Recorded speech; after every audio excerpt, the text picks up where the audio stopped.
So we have a question. Find the number of scalene triangles with integer sides if the perimeter is 28. Okay. So perimeter means the sum of all the sides. And in triangle, we have three sides. So that means A plus में B plus में C should be equal to में 28. And it is asking for the scalene triangles. Scalene triangle is something in which all the sides are different. That means A, B and C, they all are different integer sides.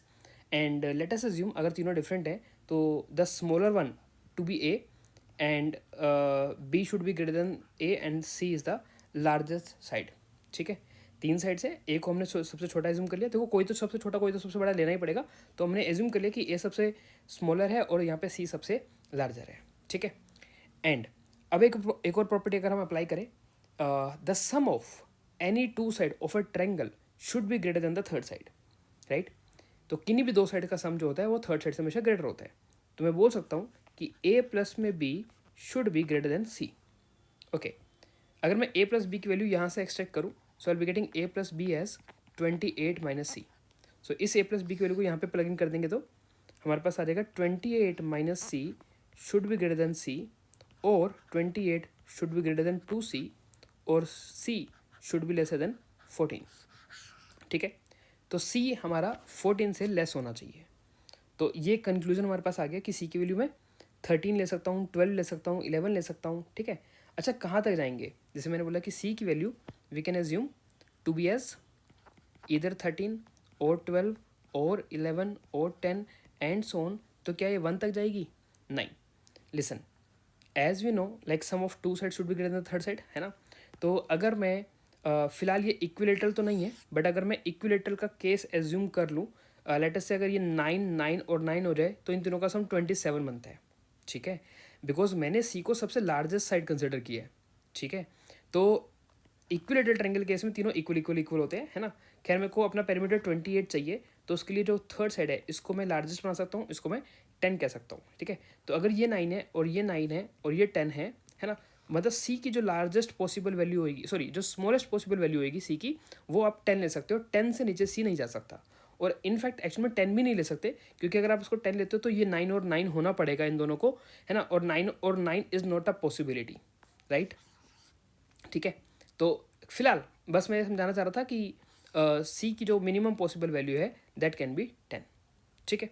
सो हम चार possible case लेके चलेंगे, सी को 13, 12 then 11 and then 10. चलिए अब आगे बढ़ते हैं. So a plus B plus c equals to में 28 है हमारे पास. एंड पहला केस ये है कि सी की वैल्यू अगर 13 है तो इन दोनों का जो सम होना चाहिए दैट शुड बी 15. अब दो नंबर्स का सम 15 कैसे कैसे पॉसिबल है? देखिए 1 और 14 भी आप कह सकते हो. ठीक है. अब मैं इसको 1 से इंक्रीज करता रहूँगा और इसको 1 से डिक्रीज करता रहूँगा. राइट. सो 1 2 3 4 5 6 7 8, और ये आपका डिक्रीज होता रहेगा 1 1 से. That means 13 12 11 10 9 8 7. अब यहाँ पे वो रुक जाते हैं. देखो ये केस पॉसिबल नहीं होगा. क्यों? क्योंकि इस कंडीशन के अकॉर्डिंग, है ना, कि ए छोटा होना चाहिए, बी उससे बड़ा होना चाहिए और सी सबसे बड़ा होना चाहिए. ठीक है. तो यहाँ पे सी अगर 13 है तो 13 के इक्वल या 13 से ग्रेटर कोई वैल्यू नहीं हो सकती.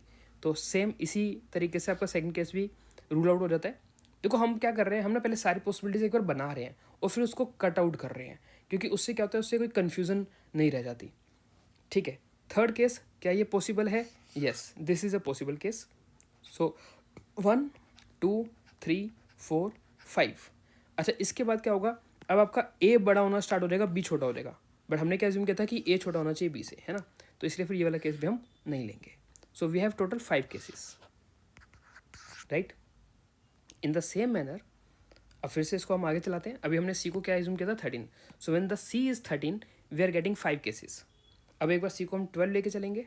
चलिए.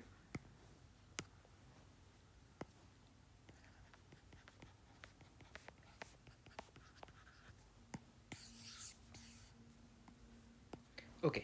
तो अगर मेरा सी 12 है तो इन दोनों का सम हमारा हो जाएगा 16. अगेन 16 कैसे कैसे बन सकता है? 1 और 15, 2 और 14, है ना. 3 4 5 6 7 13 12 11 10 9। अब आपको पता है कि कौन कौन से केस रूल आउट होने वाले, क्योंकि 12 से लेसर वैल्यूज हमारे को चाहिए, है ना। तो ये सारे रूल आउट हो जाएंगे। तो we have 5 and 11 10 and okay, मैं आगे भी बढ़ा देता हूँ 8 एंड देन यहाँ पे भी 8 हो जाएगा। तो ये इक्वल इक्वल हो जाएंगे, इक्वल भी नहीं चाहिए, है ना। So we have only 3 cases 1 2 and 3। चलिए नेक्स्ट क्या था हमारे पास, सी की वैल्यू को हमने 13 एज्यूम कर लिया, सी की वैल्यू को हमने 12 एज्यूम कर लिया। तो यहाँ पे हमारे पास 3 केसेस निकल कर आ रहे हैं। नेक्स्ट है हम a plus B plus C if it is 28। तो हम अगर c को 11 एज्यूम करते हैं तो मेरे पास a प्लस बी का जो सम आएगा that should be 17।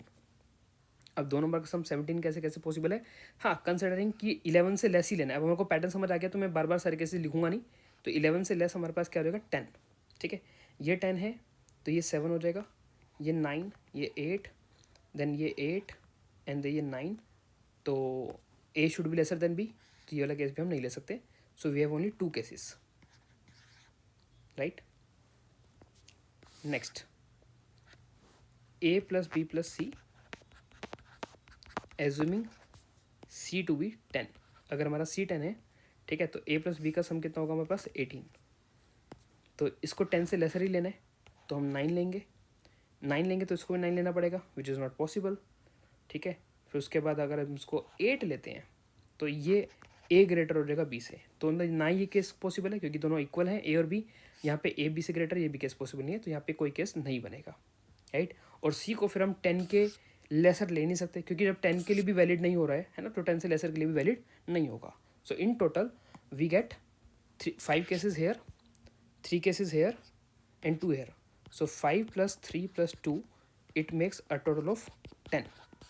So we have 10 possibilities. Thank you.